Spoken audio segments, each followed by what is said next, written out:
रघुवर कहे लखन भल घाटू करहु कतहु अब ठाहर ठाटू। लखन देखी पय उत्तर करार बहुत सी फिरऊ धनुष जिमिनार। नदी पनव सर समदम दान सकल कलुष कलिश साहु जुनान। चित्रकूट जनु अचल होरी चुकई न घात मार मुठ भेरी। असे कही लखन ठाव दिखरावा थलो बिलकी रघुबर सुख पावा। रमेव राम मनु देवहन जैवन जाना चले सहित सुरु थपति प्रधान। कोल किरात दो बेस सब अब आए रचे परन तृण सदन सुहाए। बरन जाहि मंजु दुई साला एक ललित लघु एक विशाला। लखन जान के सहित प्रभु राजत रुचिर निकेत सोह मदन मुनि वेश जनु रति ऋतुराज समेत। अमर नाग किन्नर दिशिपाल चित्रकूट आए तही काला। राम प्रणाम किन्नो सब काहू उदित देव लही लोचन लाहू। वरिष्ठ सुमन कह देव समाजु नाथ सनाथ भय हम आजू। करी विनती दुख दुसह सुनाए हर्षित निज निज सदन सुधाए। चित्रकूट रघुनंदन छाए समाचार सुनि मुनि आए। आवत देखी मुदिति मुनि वृंदा किन्ह दंडवत रघुकुल चंदा। मुनि रघुबर ही लाई उर्ले ही सुफल हो हित आशीष देहि। सियो सौमित्र राम छवि देखहि साधन सकल सफल करि लेखहि।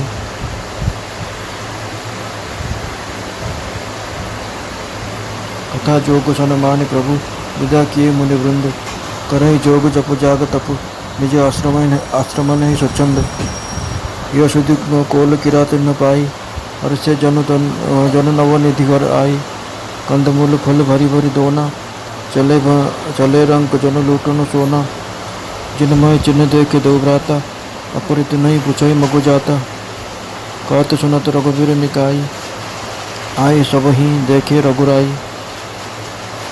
करही जो हुर भेट धरि आगे प्रभु बिलो कहीं अति अनुरागे। चित्र लिखिए जन जहाँ तहाँ ठाड़े पुलक शरीर नयन जल बाढ़े। राम सने मगन सब जाने कई प्रिय वचन सकल सनवाने। प्रभु जो हरि बहोरी वचन विनित कहि कर जोरी। अब हम नाथ सनाथ सब भय देखी प्रभु पाए। भाग हमारे आगमन राउर कौशल राय। धन्य भूमि बन पंथ पहारा जहाँ तो नाथ पाऊ तुम धारा। धन्य विहग मृग कानन चारी सफल जन्म भय तुम्हें निहारी।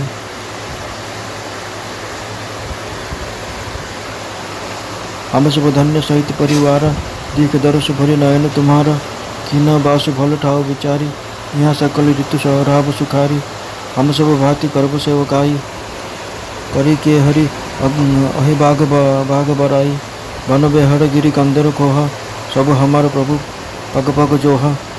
ताता तुम्हारी अहिर खेलाऊ बो सर निर्जरोज जल ठाव दिखाऊ बो। हम सेवक परिवार समेता नाथ न सकुचब आयुषु देता। वेद वचन मुनि मन आगम ते प्रभु करुणा एन। वचन किरात न किए सुनत जिम पित बालक बेन। रामय केवल प्रेम पियारा जाने ले उजो जान निहारा। राम सकल बन चरित तोसे कही मृदु वचन प्रेम परितोषे। विदा किए सिर नाई सिधाए प्रभु गुण कहत सुनत घर आए। यही विधि सिया समेत दो भाई बसई विपिन सुरमुनि सुखदाई। जब ते आई रहे रघुनायक तब ते भयो बन मंगलदायक। तुलही भलही बिटप विधि नाना मंजु चलित बल बंधु चलित बर बेली बिताना। सुरतर सरिस सुभाय सुहाय मनो विबुध वन परिहय आए। कुंज मंजु तर मधुकर श्रेणी त्रिविध बयारी भय सुख देनी। नीलकंठ कलकंठ सुख चातक चक चकोर भांति भांति बोलहि विहग श्रवण सुखद चित चोर। करी के हरि कपि कोल कुरंगा विगत बैर विचरे सब संगा। फिरत हेर राम छवि देखी, वही मुदित मृगबंधु विशेषी। विबुध विपिन जहाँ लगी जग माही, देखी राम बनो सकल सिंहाही। सुर सुर सरसई सरसई दिन कर कन्या, मेलक सुता गोदावरी धन्य। सबसर सिंधु नदी नद नाना, मंदाकिनी कर करही बखाना। उदय अस्तिगिरी अरु कैलासु, मंदर मेरु सकल सुरबासु। शैल हिमाचल आदि के जेते, चित्रकूट जसु गावही तेते। विधि मोदित मनु सुकुन समाई, श्रमबिन विपुल बड़ाई पाई। चित्रकूट के विहग मग, बेल बिट पुत्र जाति। पुण्य पुंज सब धन्य अस, कहई देव दिन राति।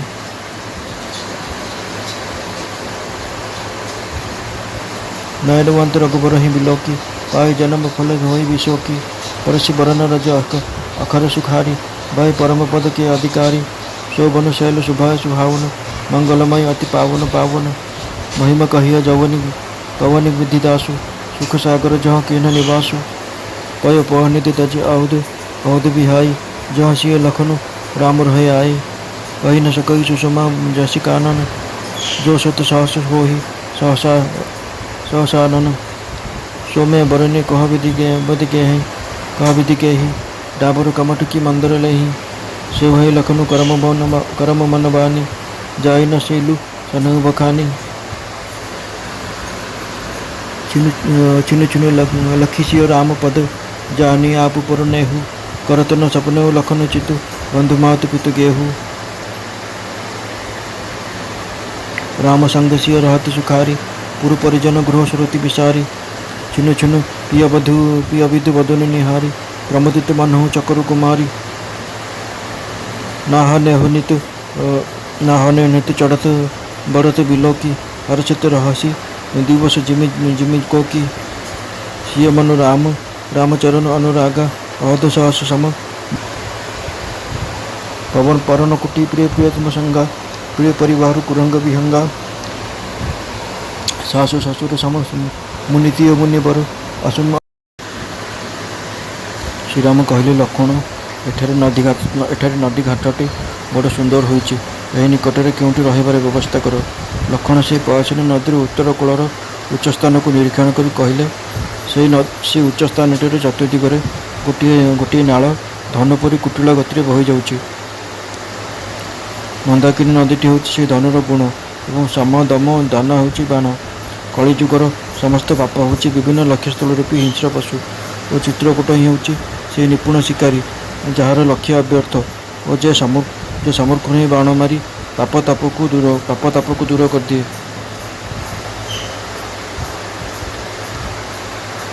एपरि कही लक्ष्मण से स्थानटी देखाईदेले। स्थानटी देखि श्रीरामचंद्र अत्यंत आनंदित हेले।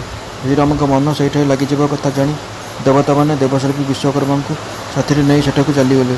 देवता मैंने कोल्हकिरात वेश आसी सेठारे पत्र और घासर दुईटी सुंदर कुटीर निर्माण कले। से गोटे छोट और अन्यटी बड़, दुईटी जाक एडे सुंदर होता जे तार वर्णना करहब नहीं। लक्ष्मण और जानकी सहित श्रीराम से सुंदर पर्ण कुटीर एपरी शोभा पाइले जे देखि मनहेला कामदेव ही मुनिवेश धारण कर रति और बसंत ऋतु सहित सेठारे शोभा पाइले। से वनवास समय देवता नाग किन्नर और दिगपाल मैंने चित्रकूट आसिले। श्रीराम से प्रणाम कले। देवता मैंने नयन सार्थक कर आनंदित होगले। पुष्पवृष्टि कर देवता मैंने कहले, हे नाथ, आज आपण दर्शन कर आम सनाथ होगलु। तहु से विनय सहकारी निजर दुख जनइले और प्रभु ठारू दुखनाशक आश्वासना पाई आनंद मन निज निज स्थान को फेरीगले। चित्रकूट रघुनाथ अवस्थान संबंध संवाद पाई बहु मुनि सेठाक आसिले। मुनिमंडल आनंदित हो आसबार देखि रघुकुल चंद्र श्रीराम से दंडवत प्रणाम कले। मुनिगण श्रीराम को हृदय लगाई साफल्य मंडित हुअंतु बोली आशीर्वाद देले एवं सीता लक्ष्मण और श्रीराम को रूप देखि निजंजर सकल साधना सफल होगला बोली हृदयंगम कले। प्रभु श्रीराम यथायोग्य सम्मान सहकारी मुनि मान को विदाय देले। श्रीराम आसी सेठार रही मुनि मैंने स्वच्छंद निज निज आश्रम योग यज्ञ और जपतप करने लगिले। श्रीराम का आगमन समाचार पाई वनवासी कोल्हकिरात आदि लोके एपरि आनंदित होगले जे मन है सत जपर से घरे आसी नवनीति पहुँचीगला। ସେମାନେ ପତ୍ର ଠେଲା ମାନଙ୍କରେ ପୂର୍ଣ୍ଣ କରି କନ୍ଦ ଫଳମୂଳ ଆଦି ଧରି ଏପରି ଚାଲି ଆସିଲେ ଯେ ମନେ ହେଲା ଦରିଦ୍ରମାନେ ସୁନା ଲୁଟିବାକୁ ଚାଷିଗଲେ କି। ସେମାନଙ୍କ ମଧ୍ୟରୁ ଯେଉଁ କେତେଜଣ ଏହି ଦୁଇ ଭାଇଙ୍କୁ ଆଗରୁ ଦେଖିଥିଲେ, ବାଟରେ ଅନ୍ୟମାନେ ସେମାନଙ୍କୁ ଏହାଙ୍କ ବିଷୟରେ ପଚାରି ବୁଝିଲେ। ଏପରି ଭାବରେ ଶ୍ରୀରାମଙ୍କୁ ରୂପମଦ୍ରି ବିଷୟରେ କୁହାକୁହି ହୋଇ ସମସ୍ତେ ଆସି ପ୍ରଭୁଙ୍କୁ ଦର୍ଶନ କଲେ। ଭେଟି ସାମଗ୍ରୀ ସବୁ ପ୍ରଭୁଙ୍କ ଆଗରେ ଥୋଇ ପ୍ରଣାମ କରି ଲୋକେ ଅତି ଅନୁରାଗ ସହକାରେ ପ୍ରଭୁଙ୍କୁ ଦର୍ଶନ କଲେ। ଦର୍ଶନରେ ମୁଗ୍ଧ ହୋଇ ସେମାନେ ଚିତ୍ରପତି ଭାବରେ ଠିଆ ରହିଗଲେ। ସେମାନଙ୍କ ଶରୀର ପୁଲକିତ ହୋଇଯାଉଥାଏ, ନେତ୍ରରେ ପ୍ରେମାସୁର ବନ୍ୟା ଆସିଯାଉଥାଏ। ଶ୍ରୀରାମ ଦେଖିଲେ ସେମାନେ ସମସ୍ତେ ପ୍ରେମରେ ମଗ୍ନ। ସେ ପ୍ରିୟ ବଚନ କହି ସମସ୍ତଙ୍କୁ ସମ୍ମାନ ଦେଲେ। ସେମାନେ ପ୍ରଭୁଙ୍କୁ ବାରମ୍ବାର ପ୍ରଣାମ କରି ହାତ ଯୋଡ଼ି ବିନୟ ସହକାରେ କହିଲେ, ହେ ନାଥ, ଆପଣଙ୍କ ଚରଣ ଦର୍ଶନ କରି ଆମେ ସମସ୍ତେ ସନାଥ ହୋଇଗଲୁ। ହେ କୌଶଳ ରାଜ, ଆମ ଭାଗ୍ୟରେ ଥିଲା ବୋଲି ଆପଣଙ୍କର ଏଠାକୁ ଶୁଭାଗମନ ହେଲା।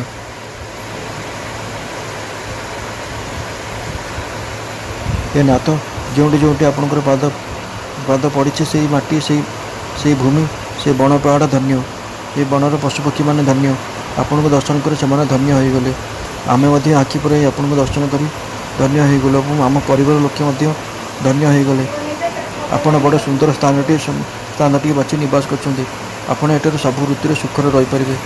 ଆମେ ଆପଣଙ୍କୁ ହାତୀ, ସିଂହ, ବାଘ ଓ ସାପମାନଙ୍କ ମୁହଁରୁ ବଞ୍ଚାଇ ସକଳ ପ୍ରକାର ସେବା କରିବୁ। ହେ ପ୍ରଭୁ, ଆମେ ଏଠାରେ ଦୁର୍ଗମ ବଣ, ପର୍ବତ, ଗୁମ୍ଫା ଆଦି ସବୁ ସ୍ଥାନ ଦେଖିଛୁ। ଆମେ ଆପଣଙ୍କୁ ସେସବୁ ସ୍ଥାନରେ ଶିକାର କରିବାକୁ ନେଇଯିବୁ ଓ ପୋଖରୀ, ଝରଣା ଆଦି ଜଳାଶୟ ଦେଖାଇଦେବୁ। ଆମେ ସକୁଟୁମ୍ବେ ଆପଣଙ୍କର ସେବକ। ତେଣୁ ହେ ନାଥ, ଆମକୁ ଆଜ୍ଞା ଦେବାର ସଂକୋଚ କରିବେ ନାହିଁ।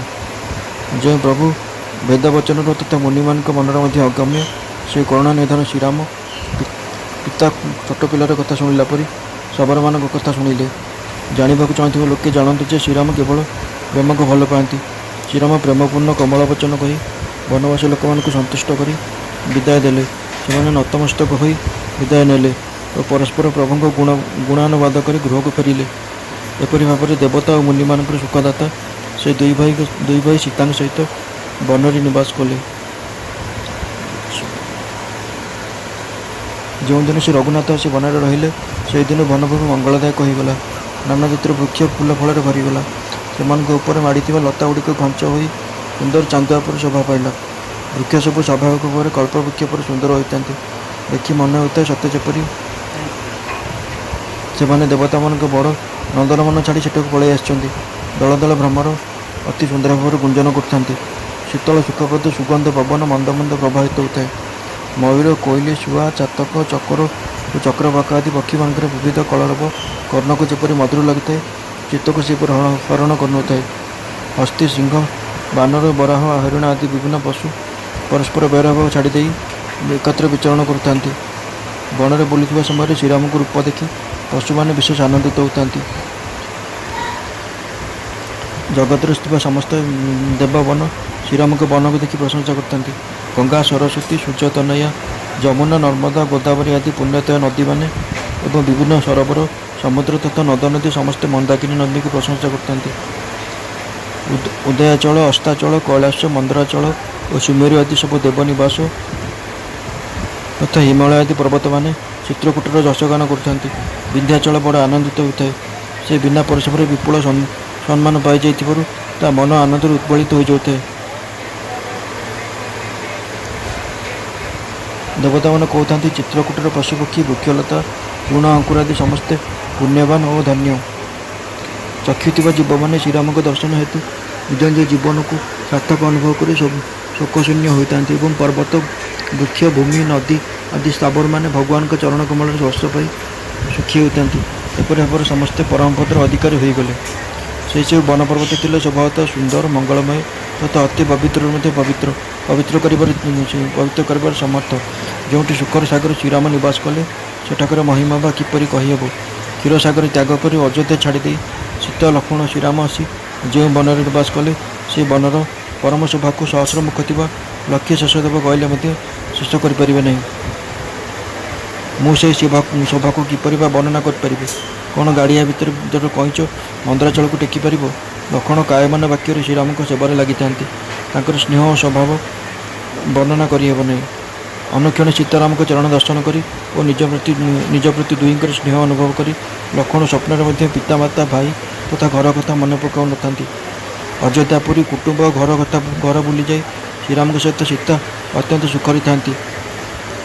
ଅନୁକ୍ଷଣ ପ୍ରିୟତମଙ୍କ ଚନ୍ଦ୍ରବଦନ ଦର୍ଶନ କରି ସେ ଚକୋରୀ ପରି ପ୍ରମୋଦିତ ହୋଇ ରହିଥାନ୍ତି।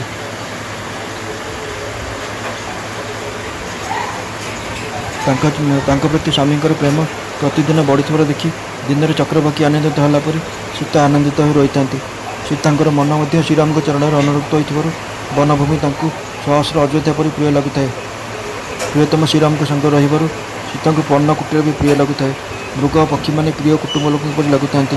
ତାଙ୍କୁ ଋଷିପତ୍ନୀମାନେ ଶାଶୁଙ୍କ ପରି, ଶ୍ରେଷ୍ଠ ମୁନିମାନେ ଶ୍ୱଶୁରଙ୍କ ପରି ଏବଂ କନ୍ଦମୂଳ ଫଳ ଆହାର ଅମୃତ ପରି ଲାଗୁଥାଏ।